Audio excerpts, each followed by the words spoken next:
I've got my friend Elliott Snider from Kansas on the line. How's it going tonight, Elliott? It's going great. I'm glad to be here. Man, I'm sorry I missed you last time you were in the area. I felt what a bummer. Apologize for that. Well, it was kind of a last minute thing, and you had a lot on your plate that weekend, so I did.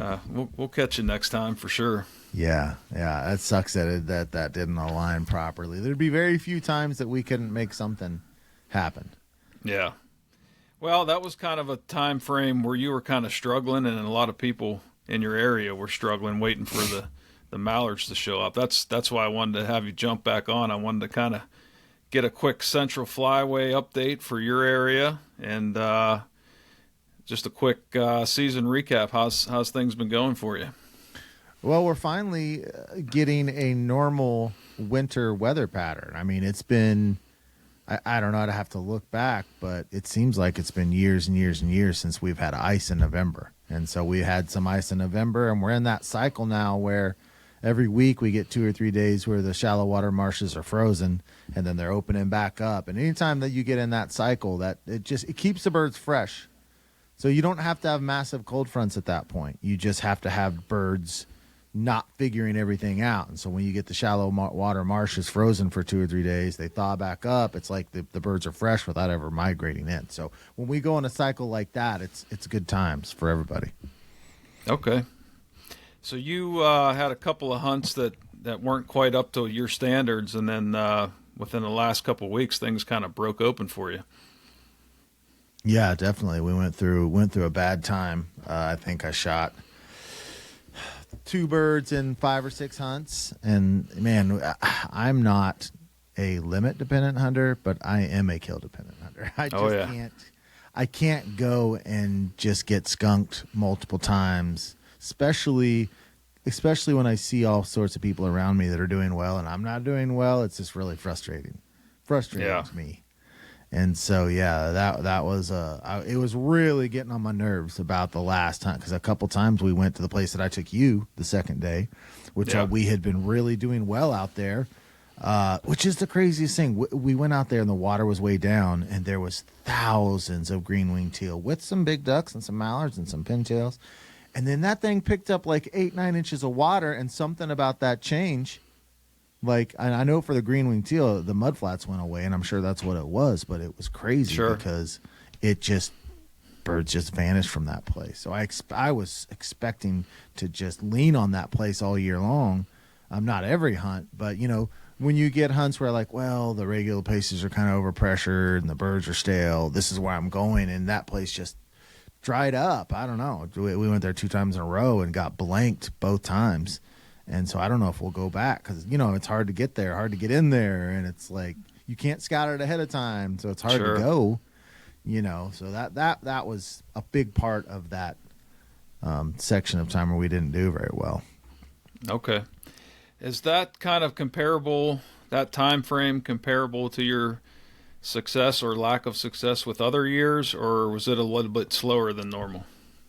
You mean, do I go through times like that every year? Yeah, do you like that time of year? Was it time of year dependent, or do you think it was weather? No, it's never.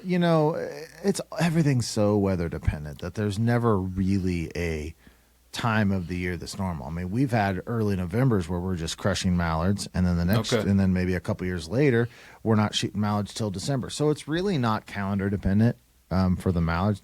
Normally, that time of year, it's a nice mixed bag of birds, but it's just it's weather dependent, and it's situational too. I mean, being a 9 to 5 week worker, it's like I'm not the kind of hunter that doesn't go in and hunt until I find big groups. See, like someone like Jake pretty well from Chasing Green. He travels so much that he doesn't go in on a hunt typically until he has something really locked and loaded. I mean, he's traveling, he's looking, he's finding birds, and then he's going. I do not have that luxury.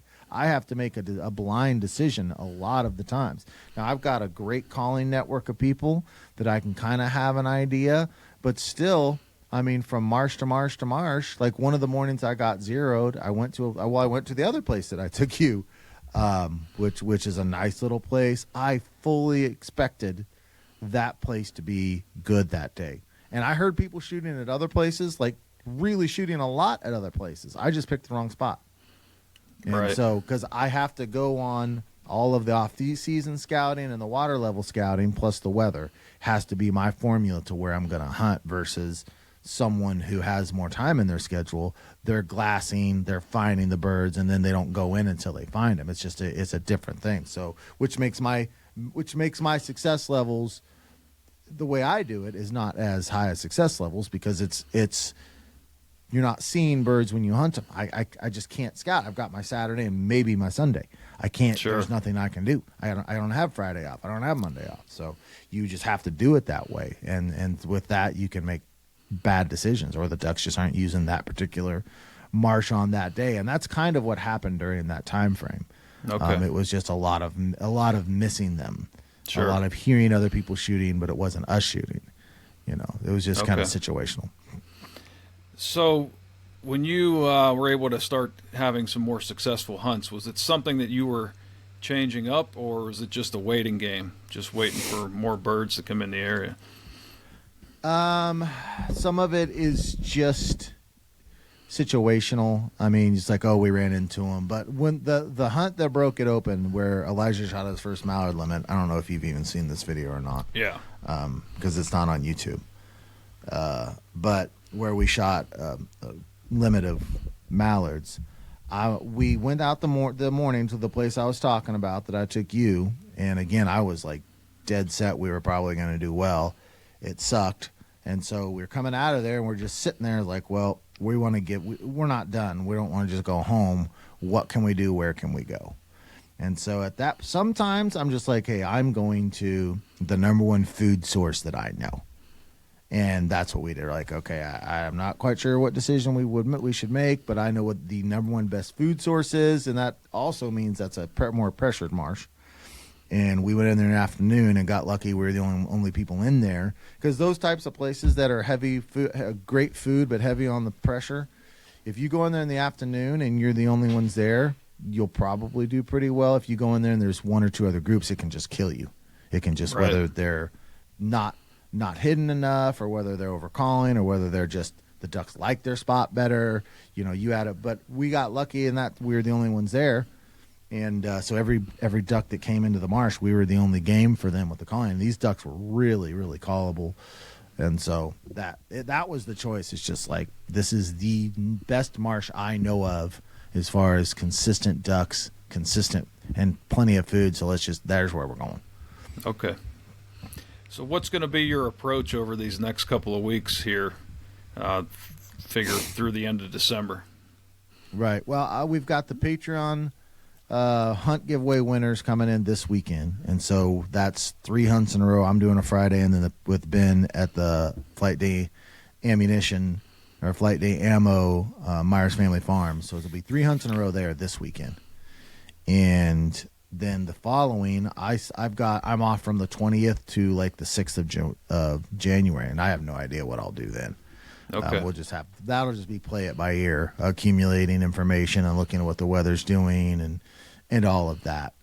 There in that December time frame, the 27th to the 1st, I'm going out to the Platte River with Chris Jobman out there at Flatlander Kennels, which I've never hunted the Platte, so that'll be a blast. But in between that, we'll just have to see where the weather and information lead us. Yeah, it's been kind of fun to watch your stepson Elijah really get bit by the waterfowl bug this year. He seems to really be tagging along, and I'm assuming he's probably going to be joining you on a lot more of these throughout the rest of the season. I mean, the first hunt he went on this year was with you. Okay. On the teal hunt, and he just loved that experience. He loved the camping of it. He loved the experience of it, and I don't know exactly what it was that unleashed it in him, because I've had him out hunting on and off since he was in middle school, and he's always seemed to kind of like it, but never really. I mean, I always told him, you can go as much as you want. I told him year after year, I was like, you can go as much as you want. I'm not going to beg you to go, but you go as much as you want to go. And after he went out with you and I on that hunt, he just never stopped. And it lit a fire under him. And he's cleaning all the birds. He likes cleaning the birds, which is awesome. Not that I hate it, but if because he cleaned a bunch of them, and after the last time we had 10 or 11 birds, and I'm like, well, I can do it if you want me to, or if you want to. He's like, no, I want to do it. I'll do it. And he's getting into cooking. That's he's great. really artistic, kind of like my wife.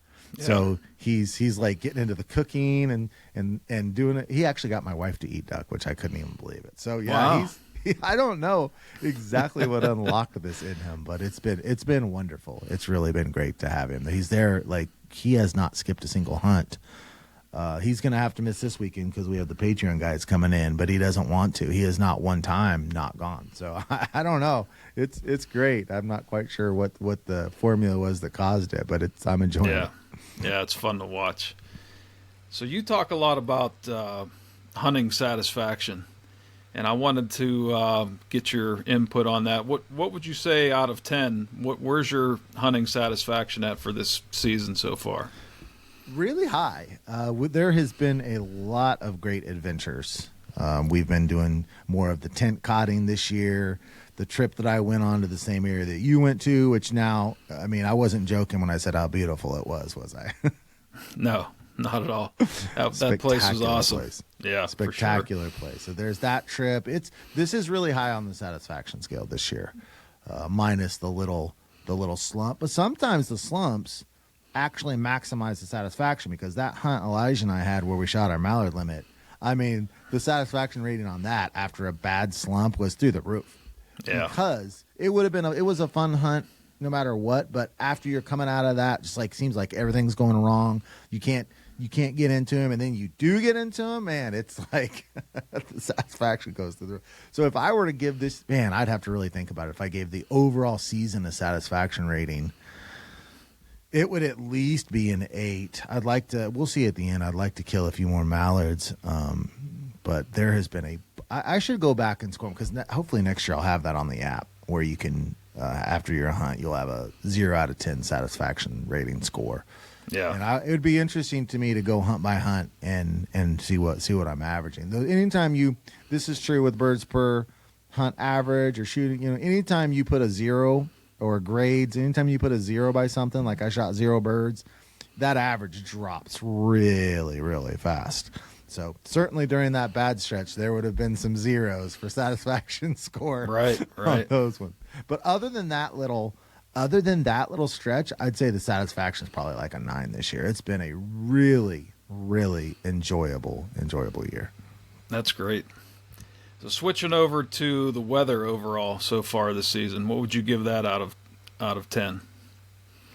9 or 10 out of 10. I mean, it was too warm through a lot of October. September was fairly cool. October kind of sucked as far as, but man, once this front came, I mean, I'm hearing they're shooting more ducks in Arkansas than they have for a while. There's lots of ducks down in South Louisiana. I was talking to Nate, which Nate, Falling Tide, that he's seeing more ducks. Now, that's not mallards, but he's seeing more ducks than he's seen in years and years and years. The migration is way ahead of schedule compared to what it's been lately. So weather, it's fantastic so far. We need after this little stretch of like 10 days, we need like a blast. Like, right. We need a hard freeze would be really nice. And then to come back from that quickly, like single digit temperatures, really locking things solid. And then within 7 days, go through a melting phase as we lead into January. That would just be top notch. But I'm thrilled with the weather this year. Yeah. It's been pretty good over here as well. How about the migration or duck numbers? What would you give that out of a 10 so far this season? It'd be a pretty high score. I mean, I can never really tell the difference between if they say, oh, there's 10 million mallards or 7 million mallards. I can never really tell the difference. If the weather's right, there's tons of birds around. If the weather's wrong, then it gets really difficult and hard to find them. And that's just true no matter what those reports say. If I never heard those reports, it just doesn't mean anything to me as far as what I see. We have seen plenty of birds. Yeah. Of all species. The green wings have been a little bit absent this year compared to last year. Last year they got here, and I've found myself several times saying, I wonder why there's not more green wings around right now. So they have been weirdly absent. But other than that, and pintails, I haven't seen as many pintails this year either, come to think of it. But it pretty much went from, some teal and some gray ducks to just bam, all mallards. Like with that front, it just switched really fast. Right. But typically, we still have green wings around even when the mallards are around. So I'm not sure. Maybe that'll change. Because Aiden found a slew of them where he's at this last weekend. But I'm not seeing the green wings. Okay.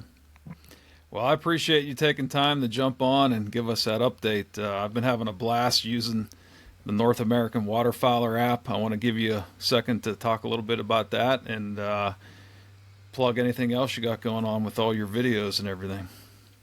Yeah, well, you guys can see all my videos at Freelance Duck Hunting, and I've got quite a few videos that aren't on YouTube that are on patreon.com/freelance duck hunting over there. I've got some really, really, really good ones. But, the app just adds extra enjoyment to those of you that are so obsessed with this sport that you think about it all the time. This is perfect for you because you log all your information, and then after, as far as your information, I mean your hunts and your hunt data, and then after you log them, there's all this statistics, and there's a filter system where you can sort them and see how you do under different weather variables or how you do at different locations, and there's a leaderboards, and there's just so much to play with. So if you're the type of guy that just thinks about duck hunting all the time and you find yourself daydreaming about it all the time, it's a great outlet because it's a place where you just kind of need to scratch that itch, and you can get on there and just play around with it and mess with the data. So the North American Waterfowler app, it's also a website. It's the same thing. You can sign up on the website, NorthAmericanWaterfowler.com, or app, iOS and Android, either one. But it just brings a lot of extra joy, I think, to your waterfowling year. Yeah, for sure. It only takes like 2 or 3 minutes to log a hunt. It's very right. simple to use. Yeah, very user-friendly, too, which somebody like me appreciates very much. Right. All right. Well, you guys know about his podcast as well. It's also called the North American Waterfowler Podcast. Check out everything he's got going on over there. Elliott, my friend, appreciate it. Well, thanks for having me.